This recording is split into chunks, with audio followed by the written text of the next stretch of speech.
Quelles sont, d'après vous, les conditions ou les raisons qui font qu'un jour, un être puisse entrer en relation avec ce qu'on peut appeler l'ange, le maître intérieur, etc. Quelles sont ces conditions, selon votre propre expérience? Je pense qu'il faut un degré de souffrance ou un degré de sincérité. Je pense que passé un certain niveau de souffrance, nous sommes enfin devant nos questions essentielles, tous. Et je pense qu'en deçà de ce niveau de souffrance, nous ne sommes que devant des questions intellectuelles, des questions qui bavardent, des questions qui cherchent de l'intelligence. À un moment donné, ça souffre tellement, parfois il faut une grande épreuve pour certains, parfois il faut un petit problème pour d'autres, parfois c'est simplement une guerre intérieure. Il y a un curseur de souffrance pour lequel chacun de nous, en dessous de ce curseur, on ne se pose pas les bonnes questions, seulement au-dessus on se les pose.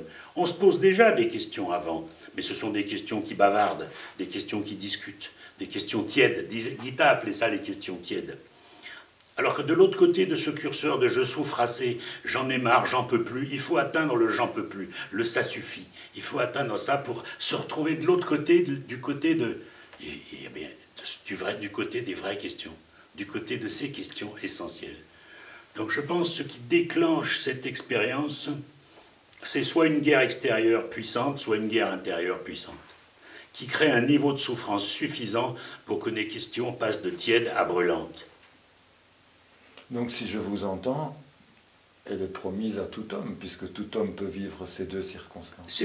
C'est une fonction. Ils ont inventé en 1943 une fonction nouvelle de l'espèce humaine, une habitude nouvelle de l'espèce humaine, une manie nouvelle de l'espèce humaine. Mais ce qu'il y a, c'est qu'ils ne savaient pas que les ordinateurs allaient exister, qu'ils ne savaient pas qu'on allait être encerclé de tablettes et d'iPhone et de smartphones. C'est-à-dire, en même temps que l'homme est en train de partir vers l'homme augmenté de l'extérieur, il faut que l'homme devienne l'homme augmenté de l'intérieur, sinon il va être pris en otage par ces tablettes et ces smartphones.